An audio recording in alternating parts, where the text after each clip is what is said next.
Okay guys, I'm just going to insert this right here. If you are interested in machine learning and data science, this is not a video for that. This is just a video for people that want to create an image recognition machine without learning anything else of the mumbo jumbo data science machine learning stuff. This is just for image recognition. Okay? Okay, and play. Go. Hello and welcome to this Python tutorial about how to make a TensorFlow image recognition in under 20 lines of code. Alright, so let's get started. Prompt, whatever you like to call it, if you're that type of person. So we're going to go ahead and pip install MkTF image mod.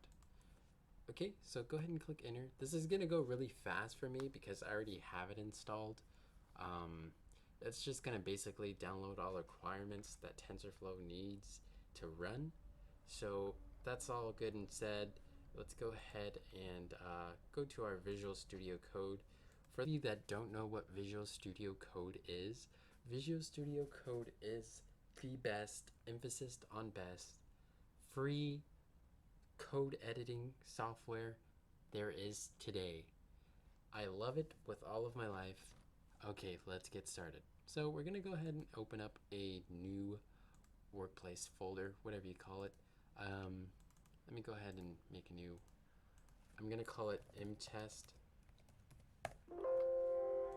Oops, looks like I already have one. Okay, there we go. Okay, let's open that up and see our workspace here is empty, so we're gonna make a new file and we're gonna call it test.py. There we go, because everybody loves pi. Okay, so now we have this here. We're going to go ahead and import TF image mod as TFM. That way saves us some time and it's just better than seeing TFM mod everywhere. Okay, so from TFM dot, let's go ahead and download images. Download images requires a list of strings that you want your machine to be able to recognize.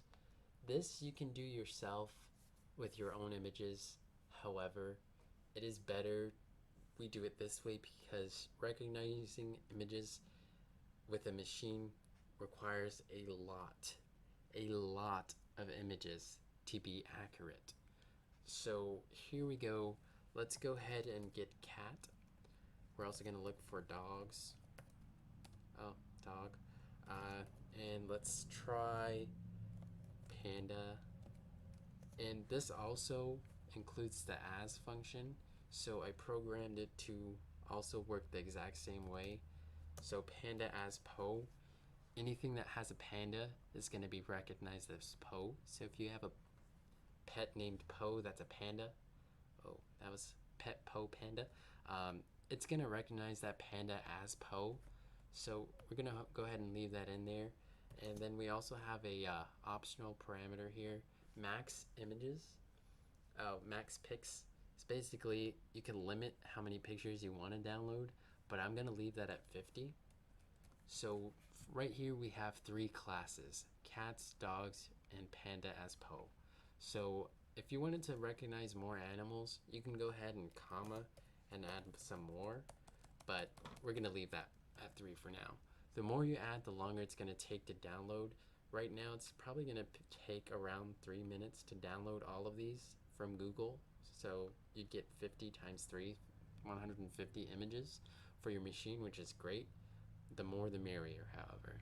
So right click that, run Python file in terminal, and I'm going to give you guys a little quick peek at what it's going to look like. You're going to see collecting cat, big cat, small cat, huge cat, pictures of cat, and now it's going to start saving each of those pictures. This is going to take a while, so I'm going to go ahead. Okay, so it just finished. As you can see, the last line was filtering, which means it was taking all of these images and making sure each of them was an actual image. So now that it's done that, we can come up here and comment this line out. We have our basis for what we want our machine to recognize. So if you wanted to do this yourself, what you would do is you'd run this import just like this. You'd take this out and then run it. It's going to create this little .tf folder here. You're going to go in it and make this folder named images and come in here. These are the ones that we just downloaded. And you're going to go ahead and make another folder. And these are the names of the classes right here. So this is a whole folder just filled with images. They can be named anything, it doesn't matter. This is the only name that actually matters here. So we have cat, dog, and Poe, which is actually pictures of pandas. Okay, so we can go ahead and close that up and save that with that comment out there. And we're going to go ahead and TFM. We have to specify what module we want to use for our machine, and with this I created a fast way to automatically select which module you wanted to. So we're going to do TFM set module and then open that parentheses up, and you're going to see module URL. Module URL basically asks you what URL you want to use. If you want to go ahead and open one manually from Google and Google's Tensorflow website and GitHub, you could do that. If you want to go this route, which is what I recommend, you're going to go tfm.module select, and then it's going to give you two parameters: how fast you want it to be and how accurate. The maximum speed is 3 and the maximum accuracy is 7. Anything above the level 4 of accuracy will completely disregard your speed, okay? So keep that in mind. So I'm gonna go speed 3 and accuracy 0. Okay, so this might be the fastest, but it's probably gonna be a little less accurate than it would be if we put 3. So, but I'm gonna keep it at 0 just so that it's really wicked fast. Now that we set the module, we can continue. Let's go ahead and tfm.train. We need to train our machine now to actually use the images and be able to recognize which are which. So open up those parentheses there, and we have max steps and by class. Max steps allows you to extend or shorten your training time. By extending your training time, you have better accuracy. By shortening it, you're training very short and you might not get very accurate results. By class is probably one of the best options to change here. So it specifies by each class you have here, we have 3, add 100 steps to the training. You can change this, which is why it's an optional parameter. However, I would leave it at 100. So each class gets 100 training steps, and then there's another 100 by default that is added to your steps. So it in total be 100 steps, 100 steps, 100 to 300 steps, and then another additional 100 to make 400 steps completely. So we're going to go ahead and leave that alone here. Go ahead and save that and then run Python file in terminal. Let's take a look at what's going on. As you can see, it's loading up all the modules, making sure you have it downloaded. If it's not downloaded, you'll see downloading module from GitHub or Tensorflow, not sure which one it says anymore, and then you'll see steps 0, and then it goes to 20. We have our steps to tell us what's going on every 20 by default. You can change that if you wanted to, but I like it like this, so I know the machine's actually doing something. So this is gonna take a long time, as you can see. So I'm gonna go ahead and play some more pinball, and you can just skip to where it finishes.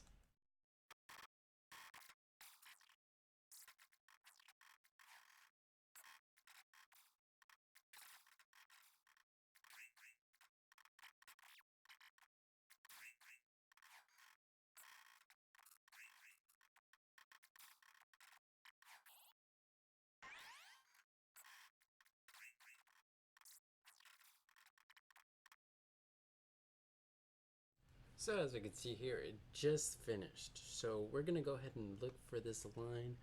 Final test accuracy was at 100%. Even though we chose the less accurate machine, it still went to 100. That's amazing. So we're gonna go ahead and comment that line out. We no longer need to train because we just trained. So we're gonna go ahead and save that. Now all we need to do is give it a test image. So let's go ahead and look up pictures of cats. Let's see here. So I think I found one that I like. So let me go ahead and right click that, save image as. So it popped up down here. Let me go ahead and move that and make sure I have my workspace open over here. And okay, let me go ahead and pull this over right here and rename that test.jpg. There we go.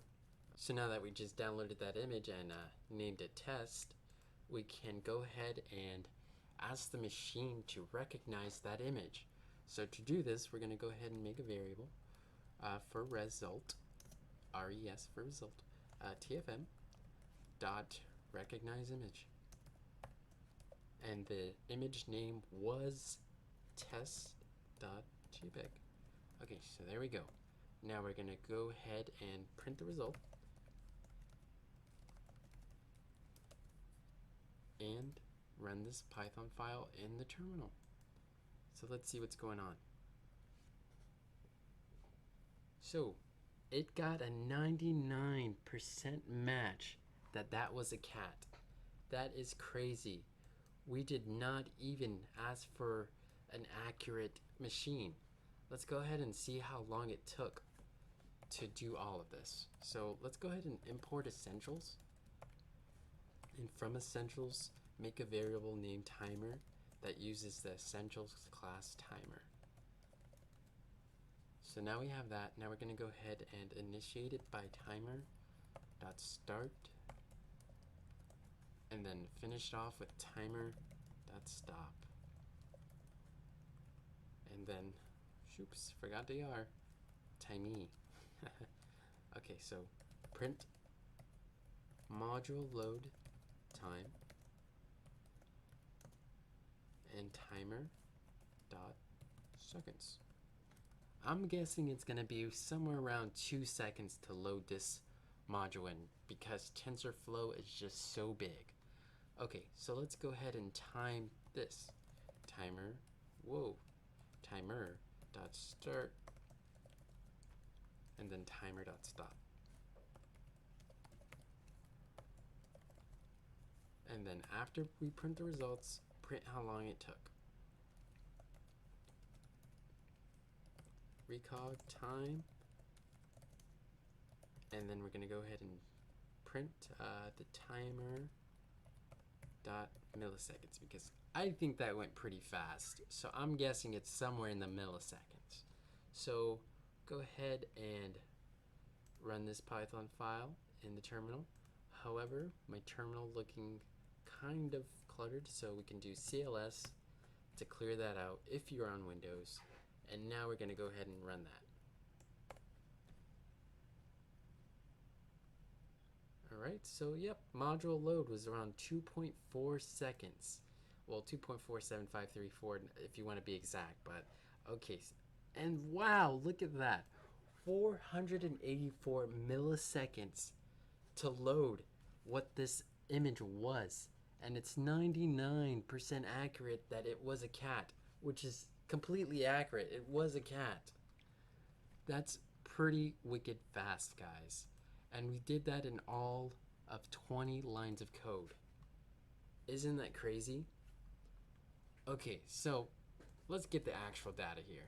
See how many lines it actually took to get these results.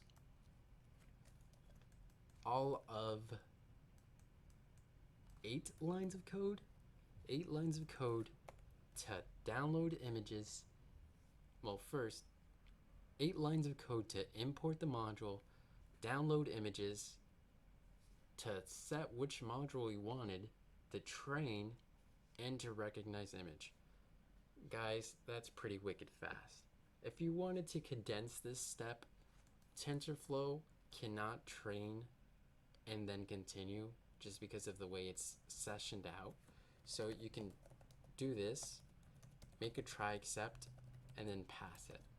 That way, if TensorFlow does try to stop this process from continuing, we can still continue. So that's it. You guys just created your own image recognition machine in under 10 lines of code. Like, share, subscribe, all that jazz. Thanks for watching.